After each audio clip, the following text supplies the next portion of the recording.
12वीं में 2 बार फेल होने के बाद भी आप एम्स में हैं, कैसी रही जर्नी? क्योंकि लोग एक बार फेल हो जाते हैं या रैंक कम आ जाती है तो सुसाइड वगैरह की तरफ भागते हैं। जर्नी तो मतलब मैं थोड़ा आपको डिटेल में बताऊंगा इस बारे में, 2 बार क्यों हुआ और बाद में कैसा रहा, उसके पीछे एक बहुत लंबी कहानी है। ये कहानी मतलब 12th से मतलब 12th से भी काफ़ी पहले स्टार्ट हुई थी ये कहानी। मीन्स जब मैं स्कूलिंग थी मेरे मतलब होम टाउन मुरादाबाद से ही थी, और from 1st to 10th class मेरे कई बार स्कूल चेंज हुए थे, कई बार इंग्लिश मीडियम, कई बार हिंदी मीडियम, क्योंकि वजह ये थी हम लोग उस टाइम गांव में रहते थे और वहाँ से स्कूल तक जाने वाली बसेस हमेशा अवेलेबल नहीं होती थी। तो 5th क्लास तक जो स्कूल था उसकी बस तो आती थी, उसके बाद वाली बस नहीं आती थी। तो इसी तरीके से मेरा 9th-10th जो था ना वो हिंदी मीडियम से था।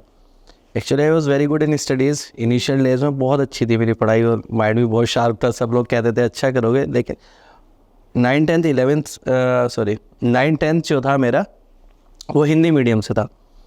अब 11th क्लास का एंट्रेंस की प्रिपरेशन करने के लिए मैं अपने भाई के साथ चला जाता हूँ। वो उस टाइम MBBS कर रहे थे KGMC से, तो मैं उनके साथ रहता हूँ। 2 महीने 11th एंट्रेंस की प्रिपरेशन करता हूँ। AMU का 11th एंट्रेंस क्रैक कर लेता हूँ। और वो 11th एंट्रेंस ऐसा ही होता है जैसे कि नीट का एग्ज़ाम, वो बहुत सारे बच्चे देते हैं, क्योंकि एक बार आप यूनिवर्सिटी में एंटर कर जाते हो तो ये माना जाता है कि आपकी लाइफ एक तरीके से सेफ़ है, सिक्योर है, क्योंकि आगे आप जो भी पढ़ाई करोगे उसमें आपको 50% इंटर्नलशिप मिलेगी। मीन्स अगर 100 बच्चों का सिलेक्शन होना है तो 50 बच्चे वो होंगे जो यूनिवर्सिटी के पढ़े हुए हैं, 11th-12th जिन्होंने यूनिवर्सिटी से किया, 50 बच्चे वो होंगे जो ऑल ओवर इंडिया के होंगे। तो आप समझ सकते हो कंपटीशन कितना कम हो जाएगा उस हिसाब से। बट ये 11th एंट्रेंस निकालना बहुत मुश्किल काम होता है। तो ये एंट्रेंस निकालने के बाद I was very happy. But असली जो स्ट्रगल की कहानी थी, जो थोड़ा बहुत मेरा स्ट्रगल था उस टाइम, वो वहीं से शुरू हुआ। क्योंकि आप 10th हिंदी मीडियम से पढ़ते हो और वहाँ जाने के बाद सब कुछ इंग्लिश मीडियम था। अब एकदम से इस लेवल पर, जब पहले भी मैंने चेंज किया था 5th-6th क्लास के आसपास, लेकिन उस टाइम इतना ज़्यादा कुछ नहीं होता था, तो इतना ज़्यादा डिफ़िकल्टी नहीं थी। अब आप 9th-10th में साइंस पढ़ लेते हो, मैथ्स पढ़ लेते हो, और उसके बाद आपको हिंदी में पढ़ते हो, फिर इंग्लिश में पढ़ना पड़ता है, तो बहुत ज़्यादा डिफ़िकल्ट था। मतलब टोटल ऐसे लग रहा था कि जैसे चीज़ें एकदम से पूरी बदल गई हैं। तो ये टाइम ऐसा था जब कि पढ़ाई से मन मेरा थोड़ा थोड़ा हटने लगा था। रीज़न बीइंग कि मैं पढ़ना तो चाहता था और अच्छा करना भी चाहता था लाइफ में, लेकिन अगर आपको कुछ एक ऐसी लैंग्वेज हो जो आपके लिए अभी तक एलियन हो, आपको समझ में नहीं आ रहा, तो आप कितना भी कोशिश कर लो आपका पढ़ाई में मन नहीं लगेगा। और इसी तरीके से जब मेरा 11th मैंने किया और 11th का जब रिज़ल्ट आया तो मेरे मार्क्स 52% थे, और आई थिंक क्लास में सबसे पीछे वाली पोजीशन ही होगी। और 10th तक मेरी स्टडी ऐसी थी कि मैं क्लास में फर्स्ट या सेकंड रहता था हमेशा अपने। अब यहाँ से यहाँ जब इतना ड्रास्टिक चेंज हुआ तो आप समझ सकते हो कितना डिप्रेसिंग मेरे लिए रहा होगा। अब जब ये 12th क्लास से स्टार्ट हुआ तो ये डिप्रेशन थोड़ा थोड़ा और ज़्यादा होता चला गया, और ऐसा लगने लगा कि मेरे बस की बात नहीं है ये आगे कर पाना। और इसी टाइम ऐसा हुआ कि मेरी मम्मी की कुछ तबीयत ख़राब हो गई थी, तो मैं हॉस्टल से घर पे आ गया था करीब महीने भर के लिए। तो इसी टाइम में वहाँ भी जब रहता था तब क्लास बहुत ज़्यादा अटेंड नहीं करता था, और फिर जब घर चला गया तो तब तो टोटली क्लास छूट गई। तो ऐसे में हुआ क्या कि हमारे कॉलेज में क्या था कि आपको 75% अटेंडेंस मैंडेटरी है एग्ज़ाम देने के लिए। एग्ज़ाम लिखना है आपको तो 75% अटेंडेंस आपकी स्कूल में होनी चाहिए। तो जब मेरी अटेंडेंस आई तो आई थिंक अटेंडेंस ऐसी थी 50 या 60% के आसपास, तो दे बार्ड मी फ्रॉम एग्जामिनेशन। तो यहाँ ये वो थी कि जो मैं बताता हूँ कि मैं 12th में फ़ेल हुआ, तो यही वो थी कि वो एक तरीके से फेलियर ही था कि आपको एग्ज़ाम ही नहीं देने दिए जा रहे। इससे फेल होने से भी ज़्यादा ख़राब चीज़ है कि आपको एग्ज़ाम में बैठने ही नहीं दिया गया। तो देन उसके बाद फिर ये बहुत ज़्यादा मतलब डिफ़िकल्ट टाइम था मेरे लिए। मुझे लगा ये क्या हुआ, और पूरे 2 साल मैंने 2 साल पहले मैंने सोचा था कि मैं जाऊंगा यूनिवर्सिटी में टॉप करूंगा, 2 साल बाद MBBS में सिलेक्शन हो जाएगा 12th कंप्लीट होते ही। लेकिन सिचुएशन ये थी कि 2 साल के बाद आपका 12th भी कंप्लीट नहीं हुआ। तो ये बहुत ज़्यादा डिप्रेसिंग टाइम था मेरे लिए, और उस टाइम फैमिली ने बहुत ज़्यादा सपोर्ट किया। मम्मी पापा ने मेरे को घर बुला लिया, कोई नहीं 1 महीने के लिए आओ, वैसे भी छुट्टी हो जाती है उसके बाद। तो उसके बाद सब लोगों ने बहुत ज़्यादा समझाया, तो फिर मैंने दोबारा क्लास कंटिन्यू किया, दोबारा से 12th। डॉक्टर बनना है ये कब सोच लिया था?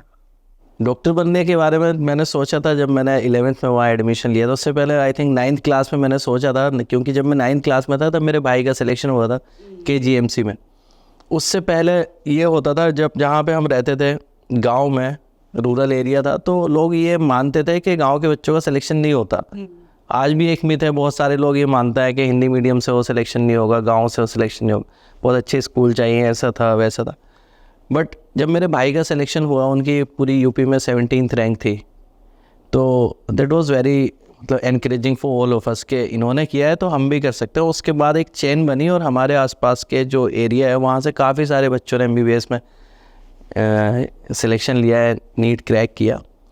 तो वो जो टाइम था, मैं दोबारा उस पर आऊँगा, जब दोबारा मैंने 12th किया तो फिर वापस से अपने जो 1 साल जूनियर बच्चे थे उनके साथ क्लास में बैठना थोड़ा मुश्किल था, लेकिन फिर एक गोल सेट कर लिया था। फिर थोड़ा थोड़ा समझ में भी आने लगा था, इंग्लिश भी इम्प्रूव हो गई थी तब दोबारा से एक गोल सेट किया कि नहीं, इस बार निकालना है, इस बार MBBS में निकालना है, और एक बार निकल जाएगा तो फिर सारी दिक्कतें दूर हो जाएं।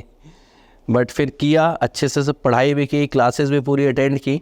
12th में मार्क्स तो काफ़ी अच्छा है, लेकिन नीट में सिलेक्शन नहीं हुआ। Again setback. फिर लगता था यार अब के तो सारी मेहनत की, अब क्यों नहीं हुआ, अब क्या रीज़न हो सकता है, फिर कि किस्मत में नहीं है, शायद कभी नहीं होगा, ऐसा है वैसा है। फिर से मेरे भाई ने मुझे समझाया, अब तक वो MBBS फाइनल ईयर में आ चुके थे। Then I move to Lucknow. सारी चीज़ें अलीगढ़ की छोड़ी, सारे फ्रेंड सब वहीं, मैं लखनऊ चला जाता हूँ, फिर प्रिपरेशन करता हूँ, लखनऊ में कोचिंग करता हूँ, 1 साल फिर से अच्छे से मेहनत करता हूँ। देन जब रिज़ल्ट आया MBBS का, तो मैंने 4 एग्ज़ाम दिए थे। उस टाइम नीट नहीं होता था, एम्स का एग्ज़ाम था, तो उसमें तो सिलेक्शन नहीं हुआ था। बाकी UPC PMT में मेरी 166 रैंक थी, ऑल इंडिया PMT में 500 समथिंग थी, एंड AMU में भी मेरी काफ़ी अच्छी रैंक थी, अराउंड 20 रैंक रही होगी। तो फिर जहाँ भी एग्ज़ाम दिया, आई थिंक वहाँ ऑलमोस्ट वहाँ सब जगह सिलेक्शन हो गया।